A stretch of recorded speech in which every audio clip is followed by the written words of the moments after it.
Where testing shows that airborne asbestos contamination at a given worksite can be expected to exceed the permissible limit, personnel preparing to work at the site must dress in special head-to-toe protective clothing and wear approved respirators.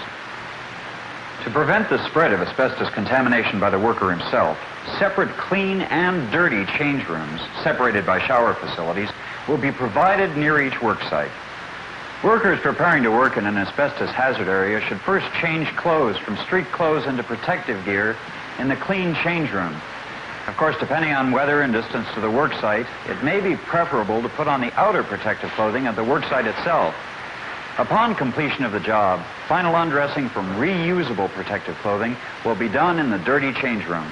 The primary purpose of wearing protective clothing is to provide a means of disposing of surface contamination collected during the rip-out operation. Before putting on the outer protective clothing, each worker will dress in a reusable cloth coverall. The cloth coverall provides comfort and an added degree of protection beneath the outer disposable garment. The disposable outer coverall is made of a tough, plasticized material that offers maximum resistance to the penetration of asbestos fibers. For the feet, shoe covers made of heavy plastic with slip-resistant soles will be used, or a pair of lightweight rubber boots will also offer suitable protection. To protect the hands, cotton gloves like these with thin latex rubber overgloves must be worn. Additional cotton work gloves may also be used. For covering the head, a cloth head cover may be worn under the required hood. The hood must fit well down over the neck of the coverall to prevent intrusion of fibers at this junction. One problem with this three-piece arrangement is that it requires all openings to be taped shut in order to seal out the intrusion of asbestos fibers at the wrists, at the ankles, and the neck. An alternative to the three-piece suit is the sack suit. This garment combines the hood, the body coverall, and shoe covers together in a one-piece unit. Along with maximum head-to-toe integrity, the sack suit also has a hose connection to allow cooling air to be pumped into the suit. The resultant airflow adds to the worker's comfort and creates a positive pressure which helps prevent asbestos intrusion into the suit.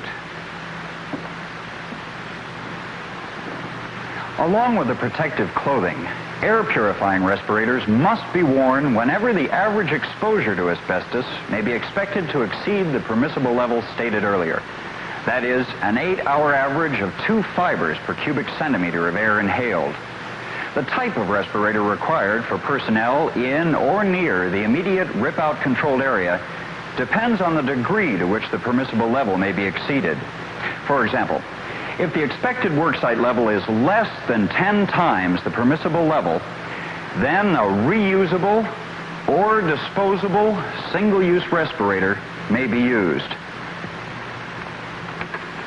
If the level is expected to exceed the permissible level by more than 10 times but less than 100, then powered air purifying respirators must be used.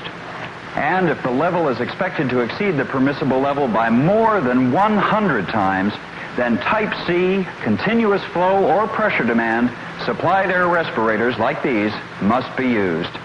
At present, this type is required for all rip-out operations. The type of eye protection used at the worksite will depend on the type of respirator used. For example, safety glasses must be used with half-mask respirators, while full-face respirators will, of course, require no additional eye protection. Clad in this manner, in protective clothing and respirators, and provided with proper eye protection, workers will be protected against either inhaling or contacting asbestos fibers.